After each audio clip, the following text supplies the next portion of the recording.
Welcome back to the podcast. Today, we're diving into a topic that's vital for anyone involved in technology and systems architecture: scalability. As systems grow and change, it's crucial to ensure they can handle increased loads without sacrificing performance. We'll explore important concepts like throughput, response time, and the significance of performance metrics. Whether you're developing a new application or managing an existing one, this episode is filled with insights to help you maintain optimal performance as demand rises. To kick things off, let's consider two key questions about scalability. First, how does increasing the load affect performance? And second, what additional resources do we need to maintain performance as that load grows? To answer these questions, we need to clarify what we mean by performance. In batch processing systems, such as Hadoop, throughput is the primary concern. This refers to the number of records processed per second or the total time taken to complete a job on a specific dataset. In contrast, online systems prioritize response time, which is the duration it takes for a client to send a request and receive a response. It's important to note that response time and latency are not the same thing. Response time includes the entire client experience: service time, network delays, and any queuing delays, while latency specifically refers to the time a request waits to be handled.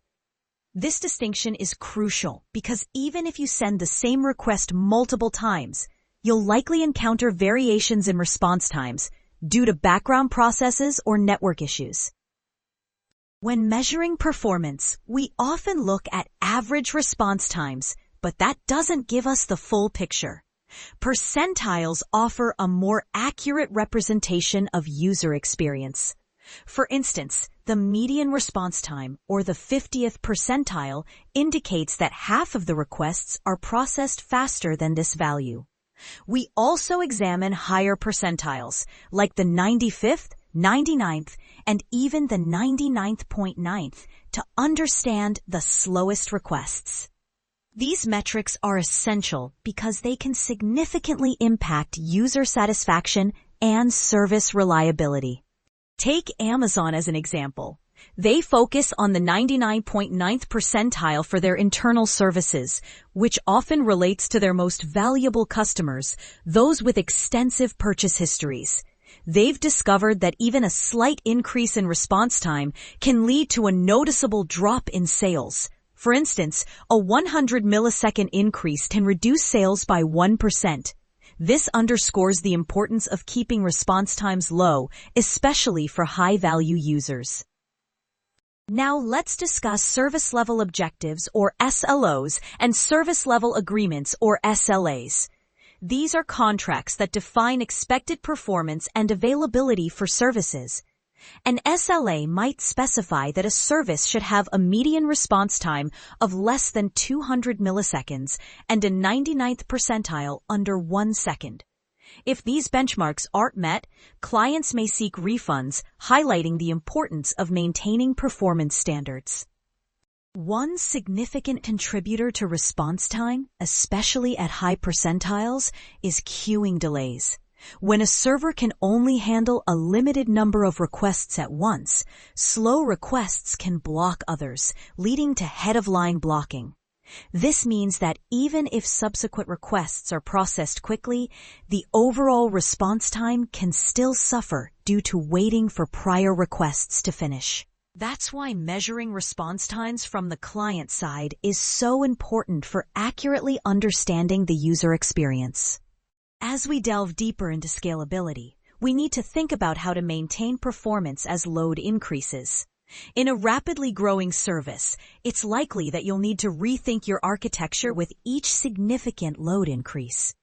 This brings us to two main strategies for scaling: vertical scaling, which involves upgrading to more powerful machines, and horizontal scaling, which distributes the load across multiple smaller machines. While a single powerful machine might seem simpler, it can become prohibitively expensive as workloads grow. A mixed approach often proves most effective, using several moderately powerful machines instead of relying on one high-end option. Another aspect to consider is whether your system is elastic. Elastic systems can automatically add resources when they detect increased load, which is particularly beneficial for unpredictable demand. On the other hand, manually scaled systems require human intervention to assess capacity and add resources, which can be simpler, but might lead to unexpected operational challenges. Scaling stateless services across multiple machines is relatively straightforward. However, moving stateful data systems to a distributed setup can introduce significant complexity. Traditionally, the advice has been to keep databases on a single node until scaling costs or high availability needs necessitate distribution. But this perspective may shift as distributed systems become more common, even for applications that don't handle massive data volumes. It's essential to remember that there's no one-size-fits-all solution to scalability. Each application has unique demands based on factors like read-write volumes, data size, and response time requirements. For example, a system designed to handle 3 requests per minute, each 2 gigabytes in size, will have very different architectural needs than one processing 1 kilobyte requests at a much higher rate. An effective scalable architecture is built on assumptions about common and rare operations. If those assumptions turn out to be incorrect, the engineering effort to scale can be wasted or even counterproductive. In the early stages of a startup or with an unproven product, it's often more critical to iterate quickly on features rather than preparing for hypothetical future loads. Finally, while we've discussed various metrics and strategies, it's important to recognize that scalable systems are typically constructed from general-purpose building blocks arranged in familiar patterns. Throughout this podcast series, we'll continue to explore these building blocks and patterns, equipping you with the knowledge to build reliable, scalable, and maintainable applications. In summary, understanding scalability is crucial for maintaining system performance as loads increase. By focusing on key metrics like response time and percentiles, and by carefully considering your scaling strategy, you can ensure that your systems remain responsive and efficient. There's no magic solution. Successful scalability requires thoughtful architecture and continuous monitoring. Thanks for tuning in today. We hope you found this discussion enlightening. And we look forward to exploring more tech topics with you in our next episode.